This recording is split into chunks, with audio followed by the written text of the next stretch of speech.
Alors, ce soir, notre histoire vient toujours du Timor oriental et l'histoire a pour titre L'épreuve de Tina.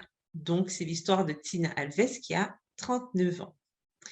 On nous raconte que Tina et son mari avaient 4 enfants et ils avaient peu d'argent. Ils habitaient bien sûr au Timor oriental. Tina travaillait en tant que comptable et réceptionniste et son mari était mécanicien.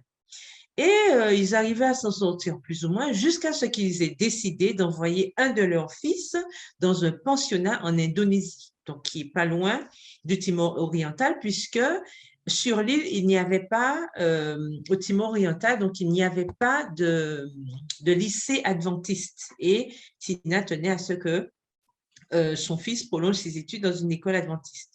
Donc, du coup, ils l'ont envoyé en Indonésie et bien sûr, ça a commencé à gréver un peu le budget de la famille. Et l'histoire nous raconte que les frais de scolarité du garçon étaient élevés et à cause de factures imprévues dues à des obsèques dans la famille, plus une crise familiale prolongée, les finances de la famille ont baissé. Du coup, les factures ont augmenté et la famille, enfin, Tina et son mari devaient de plus en plus d'argent.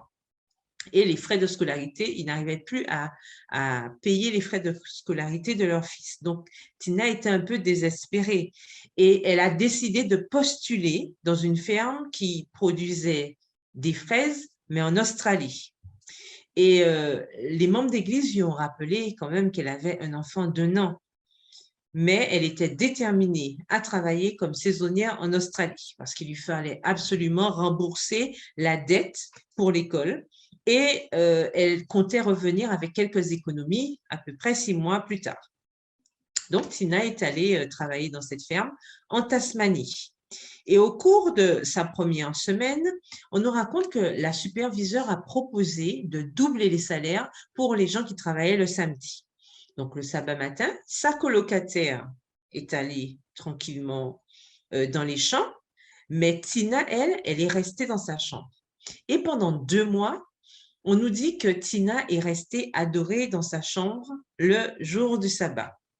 Mais un sabbat, elle a décidé d'aller à l'église. Donc, elle s'est rendue dans la ville la plus proche, à Launceston, mais elle ne connaissait pas la ville. C'était tellement différent du Timor oriental. Il n'y avait presque personne dans les rues, même pas des enfants. Et elle était un peu inquiète.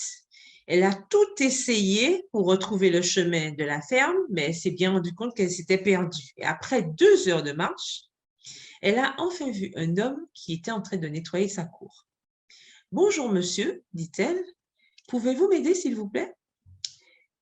Où se trouve la gare routière? » Et ce monsieur lui a demandé d'où elle venait et où elle allait. Elle lui a donc dit qu'elle venait du Timor oriental, mais qu'elle voulait aller à l'église adventiste. « Oh, dit le monsieur, ma femme est adventiste, mais elle ne va pas à l'église. » Mais il a précisé en plus qu'il connaissait des membres d'église, des membres de l'église adventiste. Et donc, l'homme a emmené Tina chez d'autres membres qui ont pu l'emmener à l'église. Et arrivée là, elle nous dit qu'on l'a accueillie chaleureusement. Elle a commencé à adorer dans cette église et on lui donnait de la nourriture, des vêtements et même des ustensiles de cuisine. Et sa colocataire et d'autres travailleurs, malheureusement, se sont fâchés quand ils l'ont vu revenir ce soir-là, donc ce samedi soir, avec les bras remplis de cadeaux. Et un des travailleurs lui a demandé, « Mais quelle est la véritable raison pour laquelle vous êtes venu en Australie ?»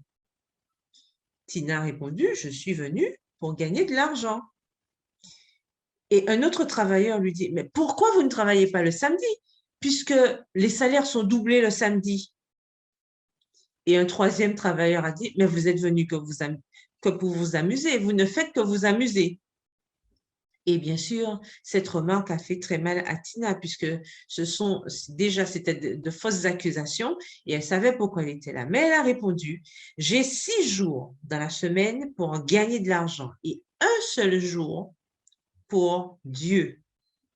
Je sais que Dieu pourvoira à mes besoins, même si je ne reçois pas de double salaire. Et les travailleurs, voyant que Tina ne démordait pas de ses croyances, ils ont exigé que la superviseure puisse la renvoyer ou alors l'obliger à travailler le samedi. Donc, quand Tina a parlé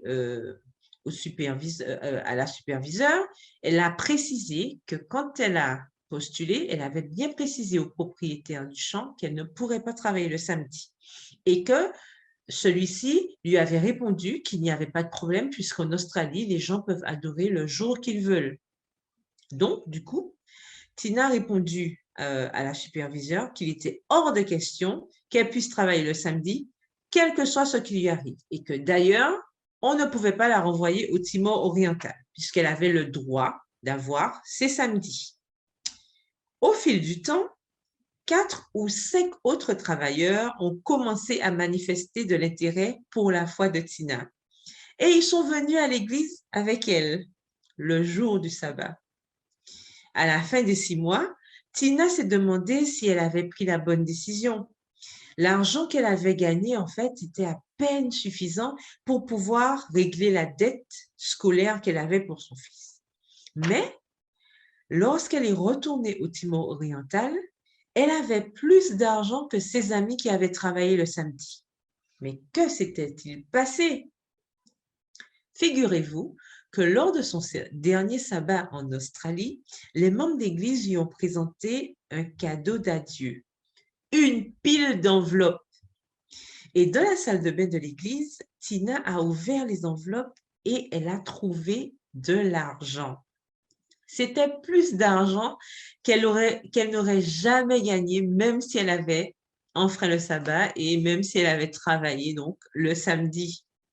Et l'histoire nous dit que les larmes lui sont montées aux yeux et elle s'est agenouillée dans la salle de bain pour dire merci à Dieu. Merci Dieu pour cette bénédiction extraordinaire. C'est tellement incroyable. Je ne m'attendais jamais à recevoir ce genre de bénédiction sans travailler. Mais Dieu a tout préparé pour moi. C'est exactement comme Jésus l'a dit dans Luc 18, le verset 27. Les choses impossibles aux hommes sont possibles avec Dieu. Et on nous rappelle qu'une partie de l'offrande du 13e sabbat, il y a 6 ans, a aidé à ouvrir la première école adventiste du 7e jour que les enfants de Tina fréquentent au Timor oriental. Une partie de l'offrande de ce trimestre aidera à construire un dortoir à l'école. Merci déjà pour vos offrandes généreuses. Et dans la partie culturelle ce soir, on nous apprend qu'environ 60% des habitants du Timor oriental vivent dans les zones rurales et beaucoup travaillent comme agriculteurs, cultivant du manioc, des noix de coco, du café, du maïs, du riz et des patates douces ainsi que du bétail.